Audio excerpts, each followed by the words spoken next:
Good morning. It's the 26th of June 2025, and I have a question for all you people who reside in England. How are you with the BBC licence fee? Is it good value or not? Now, we are all told that the BBC is owned by the public, but in reality it is owned by the government, who in turn own us. And it's the government that sets the fees. And by the way, the BBC is affectionately known as Auntie. Don't be fooled by that epithet. Auntie is far more like George Orwell's Big Brother in its constant pursuit of 24-hour propaganda pumped into our homes. And you're paying £170 a year for that nonsense. Now, I receive a threatening letter. And the BBC are threatening me to come to my house and demand entry to check on my viewing habits. Let me tell you now that is not going to happen, ever.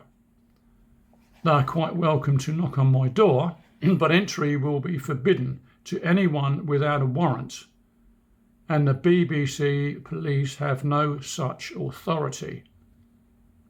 And at around Christmas time, I get another one of these, this time in a red envelope, pretending to be a Christmas card for an old person.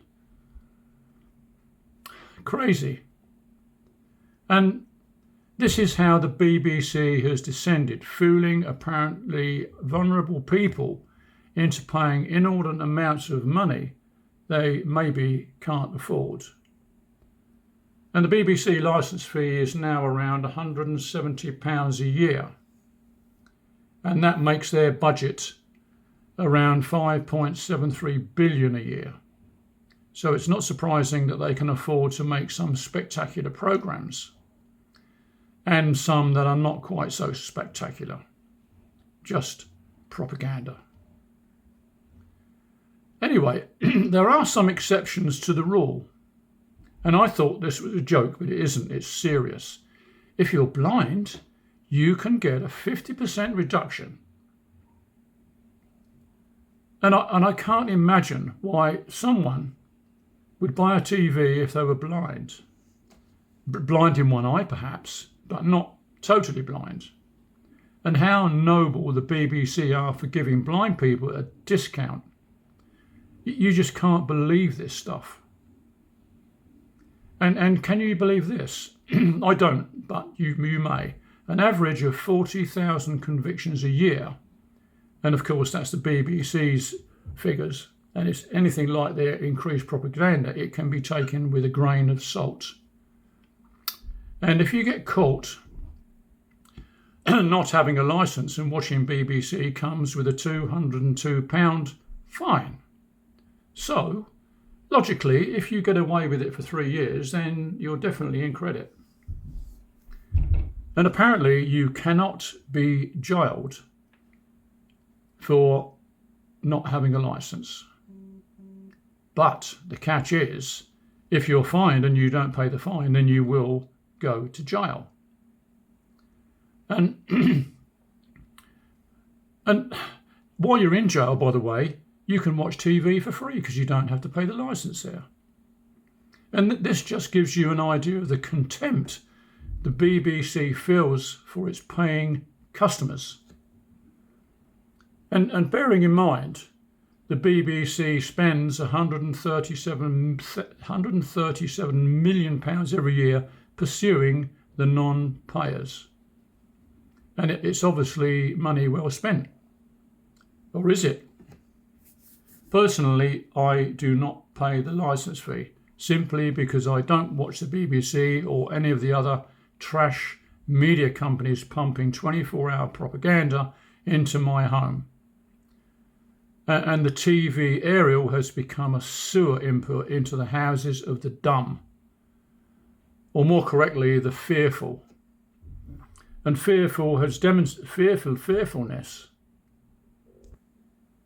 And as I say, fearfulness was demonstrated very, very strongly during 2020. And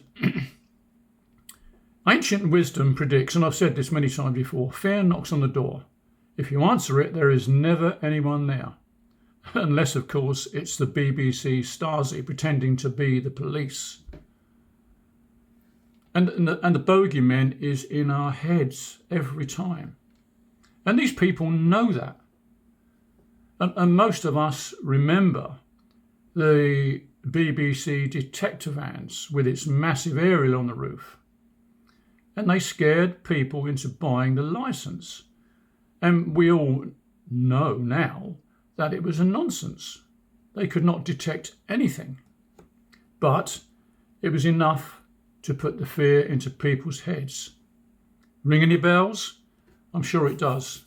And fear is the key to controlling you. And my opinion is this. I paid the licence fee for many years, right up until 2020.